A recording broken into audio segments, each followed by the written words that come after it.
iHeartRadio Broadway, driven by Mercedes-Benz. The best or nothing.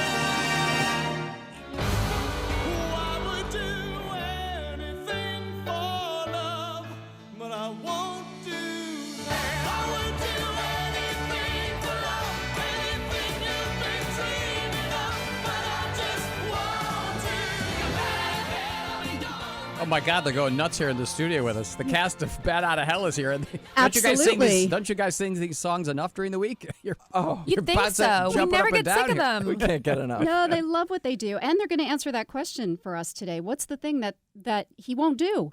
That's right. That is We have never known. No, but that's very true. That's one of the most famous Jim It is. Steinman songs written for Meatloaf. I think it was actually from the Bat Out of Hell Part 2 album, though, that one. Was it? I Will Do Anything for Love, It but I wasn't won't from do the that. first It's one? not from the original. Wow, no. But they Michael use Riedel. They use it in Bat Out of Hell. Knows your music trivia. Right. Yes, and we have 3 of the cast members here with us today. So thank you so much for being here. Andrew Pollack, Christina Bennington, and Zena Gusthart. So nice to see you guys. And Bat Out of Hell is at the City Center here in New York. It's Now- a limited run, so we want to get in there now. So I got to tell you guys, you did it in London, all 3 of you, right? Yeah, and I just must correct there. I'm not in the cast. I'm working on the choreography. So everything sorry. dance-related, that's me. Oh, that's why you were my dancing. department. Zena, wasn't there a point where you had to jump in? There was. Okay, yeah. so Multiple technically, points. times. Yeah. So yes, I guess in some senses I did jump in and was part of the cast. That was in London at the Dominion, and we were so down on all the girls that were on stage. There was like a lot of injury Sickness. that was happening and sickness, and Oh, it was kind of like, okay, well, are you ready? And I Zena, was you know like, your stuff. You right. choreographed it. Go. Yes. I definitely helped with putting the show up and getting it to, bringing it here into New York. So yeah, the movements are definitely in my body. Well, So you're a congratulations. choreographer Yes. / swing, apparently. That's it. Apparently That's so. it. yeah. So when you guys were in London, friends of mine, not to drop a name, but I'm going to drop a couple of big Go ones. for it. Imogen Lloyd Webber and her father, Andrew Lloyd Webber, they went to see a preview of it. And Andrew and Imogen called me the next day, and they said it was insane and hugely entertaining.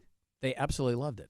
Oh my Yeah, gosh, we that's were amazing. so thrilled that they were in the house. It was really exciting for us. So since you're just beginning previews, and many people in New York haven't seen the show, can you, Andrew, give me the basic plot out of Bat Out of Hell on stage? Yeah, the basic plot, it has elements of Romeo and Juliet. It has elements of Peter Pan.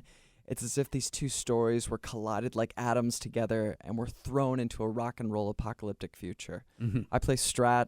He's the leader of this lost gang. He's the epitome of rock and roll. He doesn't age. He's always 18, and he's frozen in that tumultuous state in everyone's life when they're 18. And he's with a bunch of lost boys and girls who also remain 18 forever. And they want to throw a revolt against this dictator of this post-apocalyptic city. And all of a sudden, during the revolution, Strat sees that the dictator has a daughter named Raven, and his hard exterior just turns into a pile of mush as he falls head over heels for this girl. And that would be Christina. Yes, it would. Sounds like Arnold Schwarzenegger could be in this show. Sounds like one of those kind of Terminator type movies or all those crazy sci-fi stuff he did. Absolutely. So it's a beautiful love story. It is. It's all about love and connection and what it means to be young and fall in love for the first time and how that differs from other relationships. You also see a parental love story as well and how that marriage works. So it's about all forms of love. And you're just you're new to New York, right? Christina, this is your first time in Manhattan? Yes, I'm Northern Irish. Yes, I live in welcome. London. So I'm more used to West End theatres, and it's kind of a pinch me moment that I'm here opening this show, which is so dear to us in New York. I've been as a teenager, as a tourist, but it's absolutely wild to be working here. And Zena, for you as well, because I know you've been in New York before, but is this the first time you have a show going up here? Absolutely, yeah. I mean, last year we obviously worked on rehearsals here in New York, and that was just already then it was a dream come true.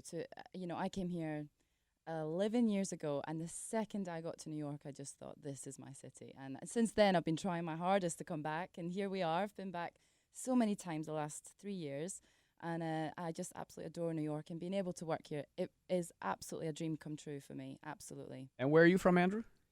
I'm from Pennsylvania. Oh, so you're the American in the cast. I am. How was the commute? Oh, the commute depends on the traffic. Exactly. Whether you're going through the Holland or the Lincoln. Yeah, that's my life every Yeah. single day. Oh, really? pretty much, yeah, coming in from New Jersey. So one of my favorite songs is 2 Out of 3 Ain't Bad. Can you kind of tell us how you use that in the show? It's sung by the amazing Danielle Steers and Tyrick Jones. Mm-hmm. And it's an amazing example of how Meatloaf himself sang all of these songs when he would do a one-night concert, but we actually split them up between the whole cast. And what's so wonderful about that song is that it comes from such a different vocal quality in the cast. And it's really amazing to hear these songs sung by men and women and split up between so many different vocal types. So they're amazing. And my understanding is that this has been a musical in the works. Jim Steinman said he wanted this to be a musical for over 40 years. Absolutely. This album was written to be a musical, and every single word that has been written for the songs, it's all meant to tell a story. Every song has its own arc and its own story within a story. So there's just so much going on, and since the beginning he wanted this to be a musical. So to see it come to fruition is amazing. Well, Jim studied musical theater at Sarah Lawrence. I think that's where he was in school. And that other great song he wrote, Total Eclipse of the Heart, Bonnie Tyler, I think. But that was originally written for a musical. It was. Called Dance of the Vampires, Mm-hmm. which I happened to see on Broadway is a huge flop. Yes. Huge flop. Great score, though. Yeah. Huge Great flop. score. It didn't do too well here, but it's still going really strong in Germany. Yeah, I heard that. Tanz der Vampire. Well, yeah. so I've known Jim forever because he worked with Andrew Lloyd Webber on Whistle Down the Wind. And when they were doing Dance of the Vampires on Broadway, it starred Michael Crawford, his return to Broadway after the Phantom of the Opera. But he turned out to be a real diva backstage, and it was really terrible. Oh, we get all the gossip. Oh, it was great. Too, yeah. Well, and one of the things was he put on weight since the Phantom, but he insisted on wearing clothes that were the size he was when he was the Phantom. Uh-oh. So Jim kept calling him the Fat Rooster on stage. Oh, no. And Jim was furious what they were doing to the show, so he had a huge falling out with the producer who banned him from the theater. Now, Jim, I don't know if you guys have spent any time with him. He's like a vampire because he sleeps all day and he works all night. So then Jim would call me every night at around 1 or 2 in the morning, and he'd give me all the gossip on his own show to undermine it. Oh. And it went on for 5 days. So I would just get out a bottle of scotch, and I'd wait for the call at 1:30, and we would talk till like 5 in the morning. Wow. And he would completely tell me everything that was going backstage that I eventually used to destroy Dance of the Vampire on Broadway. Michael Riedel, you took down a show? I took down Jim Steinman's own show with his help. But with he his help. believes in and loves this show. He does, yeah. Yes. Have you guys spent any time with him? I know his health has been a little not so great of late, but did you spend any time with him, Zena? I haven't actually, but we did get to meet Meatloaf himself, which was absolutely a great experience. And but myself, I haven't met Jim. I believe Andrew has. I've met Jim. Oh, yeah. Yes, I met him at the workshop when we first initially did this show back in 2015. Right. And I don't know whether it was a sick joke or not, but on the first day of the workshop rehearsal, he decided to bring in the food, and he brought in White Castle. So there were like tons of burgers and fries, and it was amazing to eat it first. And then all of a sudden, a half hour passed, and we all felt like we were going to throw up as we were singing the songs. I think he wanted you to have some urgency. Yeah, right? Yeah. He wanted us to really, really get into the parts and feel the emotions. I once ran into Jim. It was at the opening of, I think, the revival of Jesus Christ Superstar here in New York.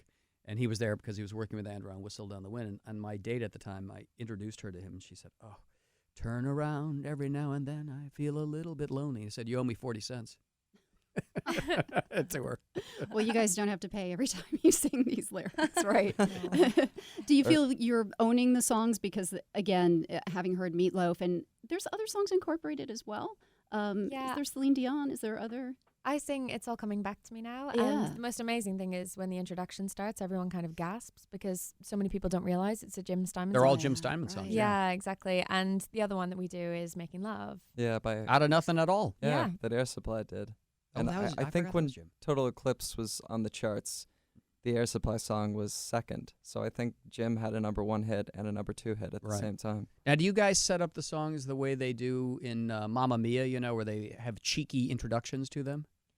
I would say that unlike most book musicals, this is kind of the music coming back to where it was meant to be. So I would say the songs are almost operatic in quality. They're almost like scenettes in themselves. Mm-hmm. So rather than being presented as like wink, wink, nudge, nudge, we're going to sing a Jim Steinman song, it's very much within the world that we're living in Obsidian. So I think people are usually surprised how the songs feel like a scene, how well they work. It's almost like dialogue in its own way. Right. Well, Jim always said that he wrote musical theater rock. That's what he considered his songs. That they were rock songs, but they were written for the musical theater. Do you agree with that, Zena? Absolutely. I mean, you can just listen to the words, and the whole, his lyrics are telling their own story, and it just screams musical theatre to anyone listening to it. And I think many people, when they were younger, listening to the Bat Out of Hell album, have had their own stories going on in their heads about what each song represents and what the story is within that song. And here we are, putting a version of that on stage for people to take away from watching it, and if that is in line with what they think or not. It's quite interesting to see their reaction to it. So what is it? Sorry, go ahead. No, I was wondering, when you're choreographing, Zena, because these songs are so powerful and they are so rock, does that dictate the movements that you're looking for from the cast? Whenever I choreograph anything, I always listen to the music and listen to the lyrics, and that is what's going to always, whatever, regardless of what it is, that's what I'm going to use as the impulse to make movement.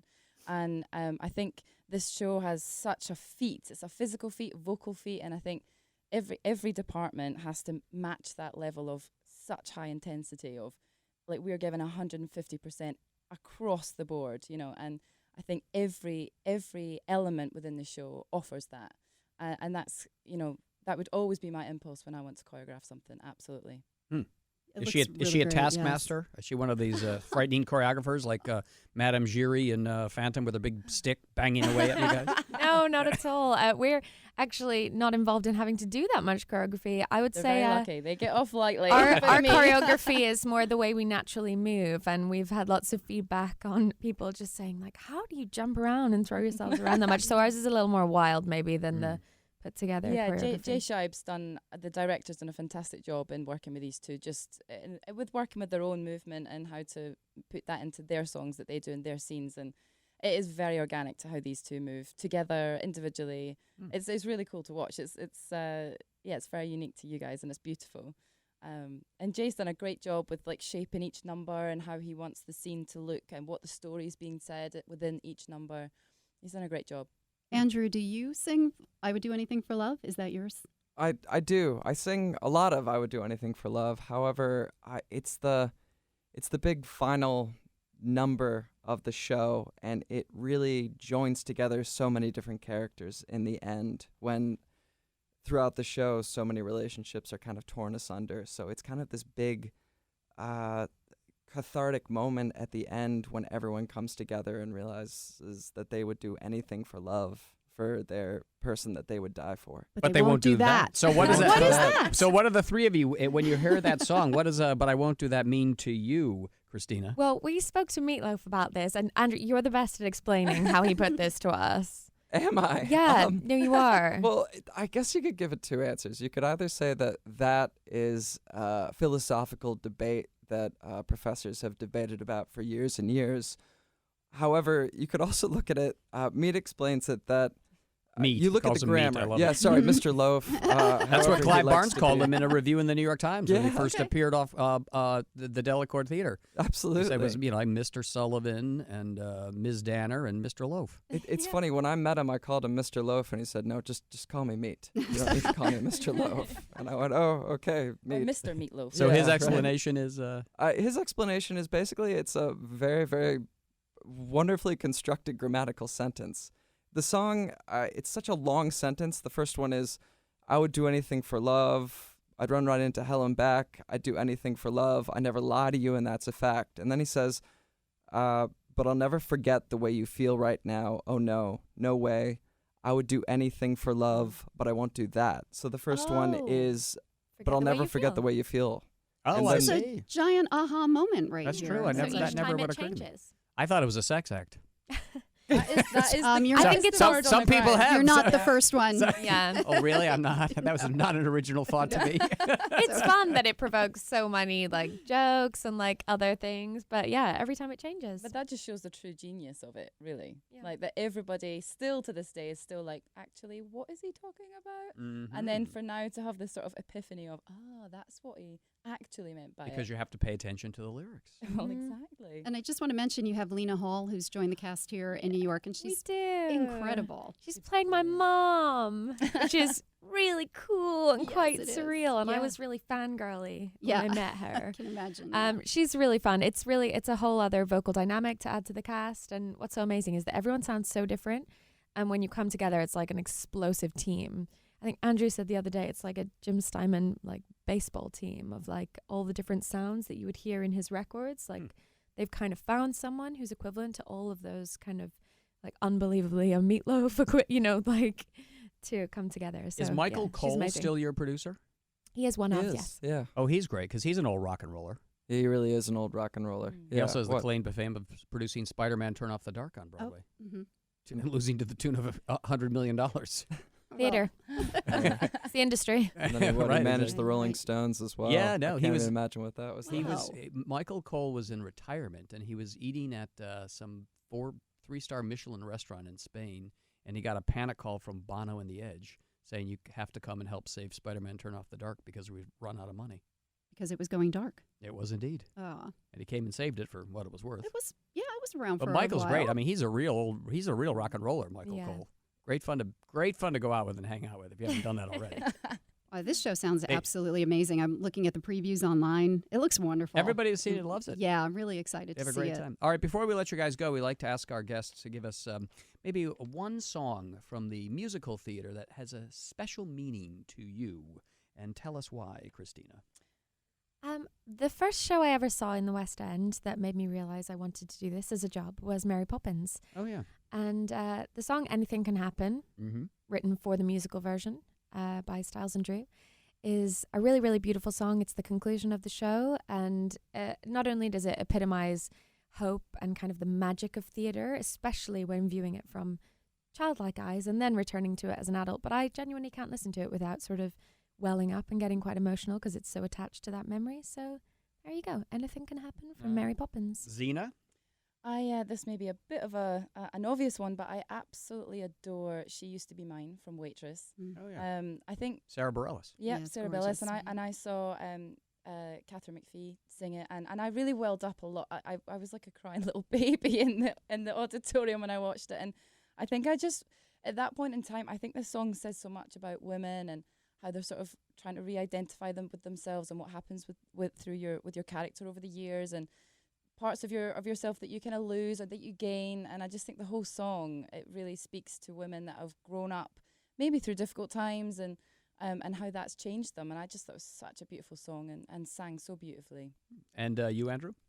I'm going to go back to an oldie but goodie, Till There Was You from the Music Oh, I love Man. that song. Yeah, it's a really great one. And it was actually the song that kind of united my parents because my mom came from a musical theater background and she knew the song obviously from the Music Man. However, my dad, he came more from a rock and roll background and he knew the song when the Beatles did it and performed it. And basically that was the first song that they danced to after they got married. Wow. So a music theater mom, a rock and roll dad, so Bat Out of Hell is the perfect show for them. Yeah, Right? you were made for Perfect this. marriage of yes, both. That's right. absolutely. Okay. Xena Gustart, that's how I pronounce it, That's right?